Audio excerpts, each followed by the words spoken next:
लोकशाही आघाडी व यशवंत विकास आघाडी यांच्या संयुक्त निवडणूक प्रचाराचा शुभारंभ कराड येथील दत्त चौकातील शिवतीर्थपासून करण्यात आला। या कार्यक्रमाला पालकमंत्री शंभूराज देसाई आणि माजी मंत्री बाळासाहेब पाटील यांची प्रमुख उपस्थिती होती।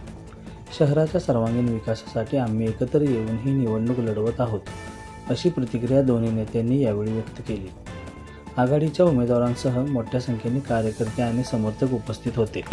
आज आम्ही कराड नगरपालिकेच्या पंचवार्षिक निवडणुकीसाठी आम्ही यशवंत विकास आघाडी आणि लोकशाही विकास आघाडी एकत्रपणाने ह्या निवडणुकीला आम्ही सामोरं जातोय।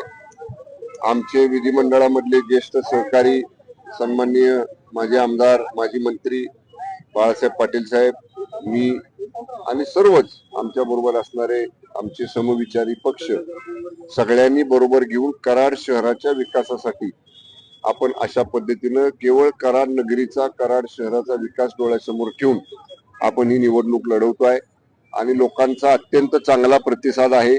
काल निवडणुकीतले अर्ज माघार घ्यायची मुदत संपलेली आहे आणि आज आम्ही प्रचाराचा शुभारंभ करून प्रत्येक प्रभागनिहाय वॉर्डनिहाय पूर्ण यंत्रणा ह्या निवडणुकीच्या कामासाठी आमची सज्ज आहे आणि या निवडणुकीत आम्ही दोन्ही आघाड्यांनी संयुक्तपणे घेतलेला निर्णय कराडवासियांनी कराडकरांनी हा स्वीकारलेला आहे आणि मला विश्वास आहे या निवडणुकीत आमच्या दोन्ही आघाड्यांना मिळून प्रचंड बहुमत मिळेल। कराड शहरामध्ये लोकशाही आघाडी यशवंत विकास आघाडीच्या वतीनं आम्ही या कराड नगरपालिकेच्या निवडणुकीत सामोरं जातोय। गेले अनेक दिवस आमची प्रक्रिया सुरू होती। काल अनेक जणांनी उमेदवारी अर्ज मागे घेऊन आमच्यावर राहण्याची भूमिका घेतली आहे।